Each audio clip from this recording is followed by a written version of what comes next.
prompted you to make this Instagram post in the first place? I knew that I'd been working on a workshop called Love and Trauma, the Trans Experience, that was going to be in association with the Trans Visibility March on DC. And I was trying to get some attention. And so I intentionally, the order of events was, I saw a video of a young man, which many people saw, Maurice Willoughby. And I knew the backstory, that he was a young man who was dating a transgender woman. I knew that he had some drug abuse issues. I knew he had some abuse issues with the girlfriend.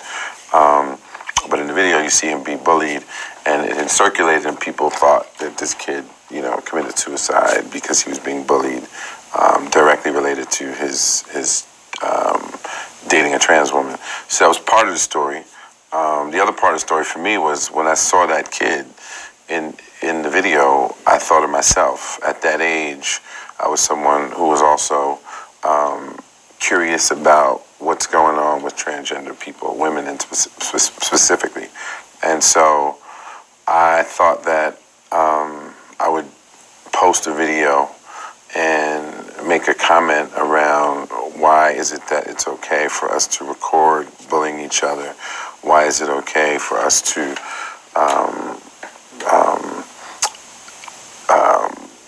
disregard each other because of our choices? And I thought that I should make a comment about it. And I know that a lot of this conversation about black men and trans women also sort of extends into who is murdering these people, right? So over the years, I've posted about these things. Transgender women being murdered. I know it's black men. I know that black men aren't being accountable for each other.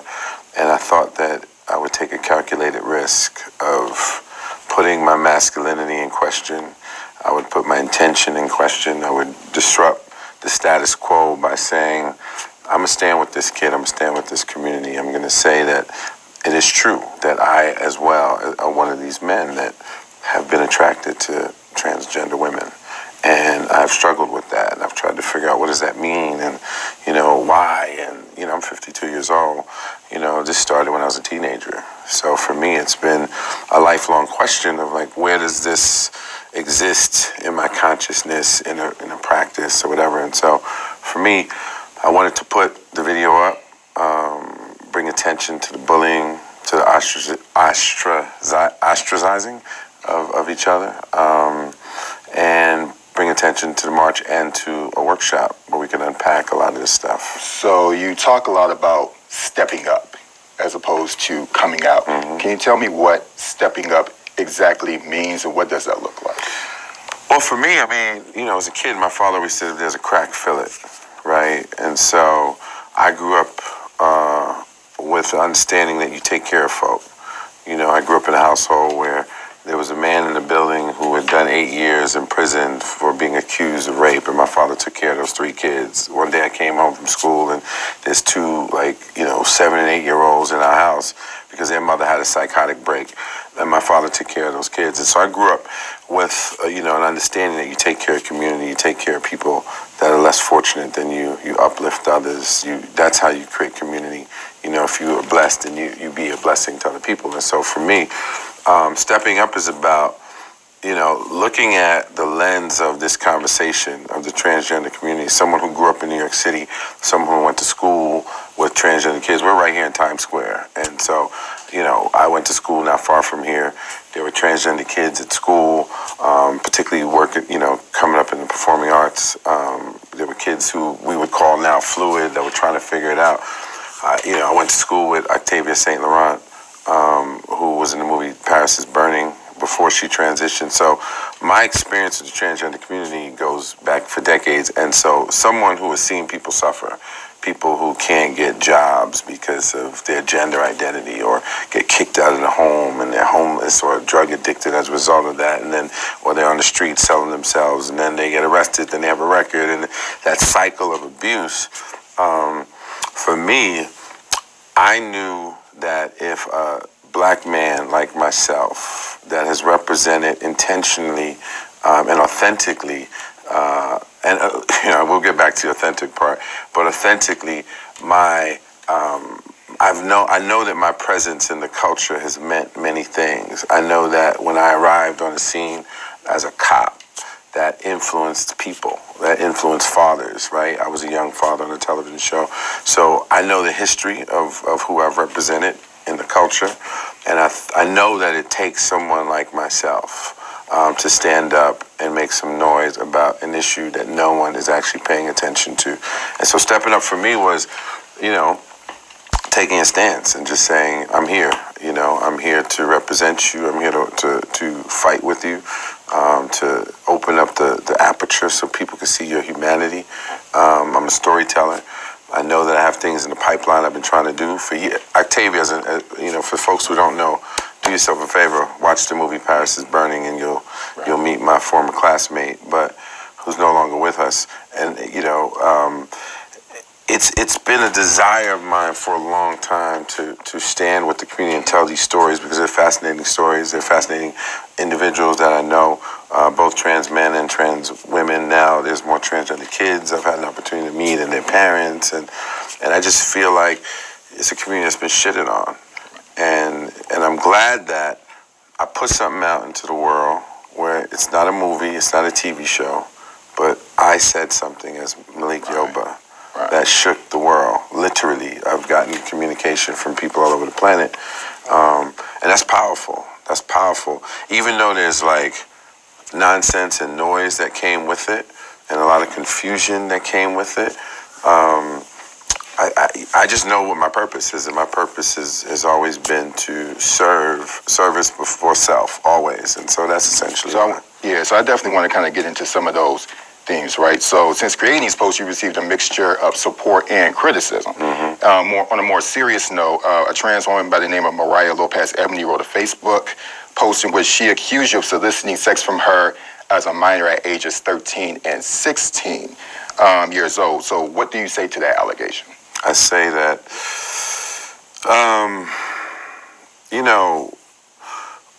when I heard that, and I didn't actually read it until last Thursday, what she actually said. I don't know the woman, number one. So you're saying you never met her, you don't know her? That's exactly what I'm saying. I don't know her. I have no idea who she is. But I'm familiar with that pain. I'm familiar with that trauma. I'm familiar with people who are crying out for help. I'm familiar with the lack of regard for this population, which is, again, my point. And so when I heard it, for me, to hear something so heinous, right, number one, and then to see someone post something with no proof of anything, and then to see the world embrace, or a portion of the world embrace it and pass that around, that toxicity speaks to exactly why I do the work that I do, right? And so it's an oxymoron almost. It's like, wow, the first cisgender man who stands up with a community then gets attacked by that community. But that's true for anybody who's ever stood up for oppressed people. It's happened to Gandhi, and it's happened to Mandela. It's happened to Marcus Garvey. It's happened to Malcolm X. It's happened to anyone who would say, I'm going to stand up for these oppressed people. Think about who we are, right? There was a time we couldn't drink from a water fountain. We couldn't sit in the bus. Think about how ridiculous that is. And so for me, having a view of a community that I grew up with and see the suffering, the very thing that motivates me to help people out of is something that someone tried to accuse me of. I wanted to ask you. I want to finish the point. So the point is, to be on the other side of that tells me that the work has to continue and the blessing will be greater, because the truth will always outweigh a lie. Right? And so the truth is people are suffering. The truth is that there are kids in the street, right? But the other truth is that for my entire life, I'm someone who has been working with young people since I was 16 years old, making sure that there are better pathways for other people. And so that's a very loaded question for you to ask me that. And we discussed that before. And I actually told you that I would ask you that question. Yeah. And so I asked that question. Yeah, and it's not a loaded question. I told you I was going to tell you up front it is. That I did tell you about it. Yeah. And we both agreed to it. Yeah. I told you that. But it's still, but see, even we sat for 4 hours the other day, right, and discussed this. And so even when you ask me in real time to even the suggestion of it, right, because there's so many implications in that, right? There's legal, and I had another follow-up point to that since you added on. What would you say to people who feel that even in this allegation, you are centering yourself in regards to being someone who stands up for a community? I think that's the way that a lot of people would perceive that, bringing up the famous people who have done great things in civil rights, and you centering yourself in the middle of an allegation. Yeah, you know, this is a bullet wound, right? We're on 45th Street in Broadway. I got shot 5 blocks from here at the age of 15, right? So a quarter of an inch over, I would have been paralyzed from the neck down. A half inch over, I'd be dead. So since January 18th, 1983, I've never taken a second for granted to be alive. I'm very, I can't even count how many people are no longer here that I grew up with, that I've known. That number's, I don't even know how many it is, right? And so life is precious, and each moment is precious. And so for someone who has long understood the power of thought and the power of intention, the ability to manifest my life the way I want it to. I've never had a job that I didn't want. I've never had to just work to make money. Every single thing I've done in my life, whether I was a bike messenger, working with young people, making movies, TV, working in education, working with the criminal justice system, working on the environment, working with fathers, any social issue, any professional pursuit, every single thing I've done, it's because it's an intention. And I follow the intention, I chase the purpose, right? And so to stand up in the face of someone saying that you're this, when I know I'm this, I also felt, wow, that's kind of how it feels like to be transgender, right? Can you imagine walking into the world, looking the way you and I do, but feeling inside that something is not lining up, and you need to address that with the way you present in the world, and you don't look so good? I don't think I could ever, or anybody who's cisgender could ever place themselves in a trans person's position. I think we can, because I had to do it on New York Undercover.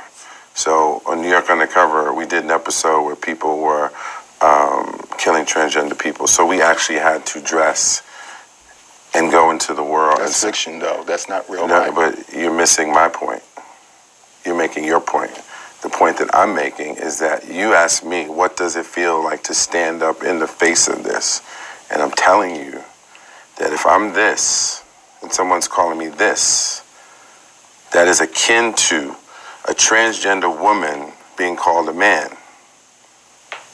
Do you really make that comparison? I do. You may not make it, but I'm making the comparison because I sat in it. I know what it's like for people to try to yell at me and tell me I'm gay, to tell me that I'm a pedophile, to tell me what I'm not. And I have to stand up to that. And the only thing that I can do is stand up with the truth. And so when you feel that pain, when you walk down the street and people are basically saying, fuck you, and you still move on your purpose, that's empowering.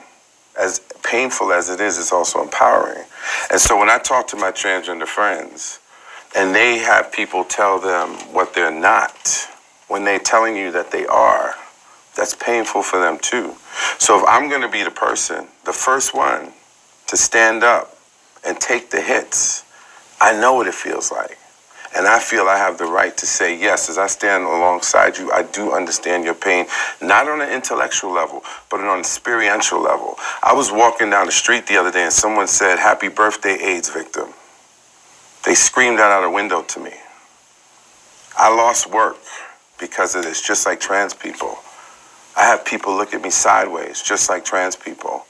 I have people calling me gay, just like trans people. So I have the right to tell you exactly how it feels if I choose to stand up with these folks that I love and appreciate and consider part of my humanity. Okay. And I can tell you what it feels like. I understand. So moving forward with this, to kind of fill out the rest of these questions before we move forward.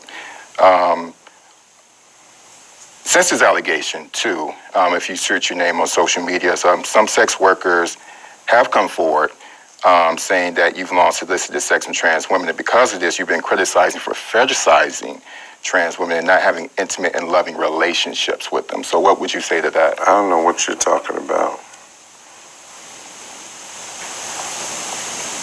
So we've gone on social media and we found people who have said this. And so social media now is the truth. That's the people have repository. faces, Yeah. their faces on it. So we were just asking if you had anything to say about that.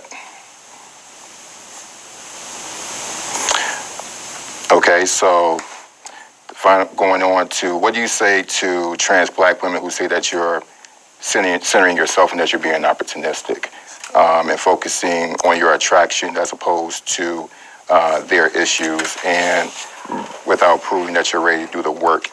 So what would you say to that? So you and I sat for 4 hours the other day, Correct. and we decided how we were going to approach this. Not, And we went through a, we decided how we were going to approach this, bro. We went through a number of questions. We decided how we were going to approach this. And we we're said actually that recording, and the more you talk, the better, the worse it looks for you. So what I'm asking is that we're having a What'd you just conversation. say? I said the more that we're talking, the more I'm just concerned. So I'm generally did you just concerned. say? I said that the more that it looks bad for you. That's Really? what I'm saying. Yes, sir. This looks bad for me. Yes, because Check I'm this asking out. you a number of questions. We're done, bro. Okay. We're done. It looks bad for me because I chose to come here and speak to you about you and what I've done. It looks bad for me. It's a setup. I don't like this. Okay. We said that we were going to focus on policy. And we did, and we also stand on said, allegations, and homie. we I don't also appreciate said, this at all. and no, we had a conversation about a wide range of this shit things. at all, homie. Questions did feel like they, you know. I don't. Was it not we fucking discussed for 4 fucking hours? You understand allegations, homie? Okay. The fuck is wrong with you? It started to just. The fuck is wrong with you? There are. We sat for 4 fucking hours. We sat for 4 fucking hours. We sat for 4 fucking hours. And you gonna stand some fucking allegations? Fuck you. The fuck is wrong with you? This is my fucking life.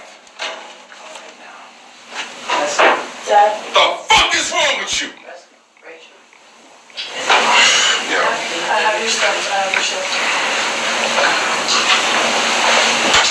Can you guys not? This is like. That's fucked up, man. True. We have like. The fuck is wrong with you, man? We fucking sat for 4 hours. All right, bro. Don't tell me shit.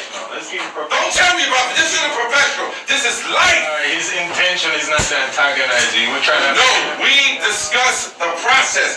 We said we would start. No. We can talk about it. Let's bring it. No, my man. Just so we had an office setting, nobody's here to Listen. argue with you.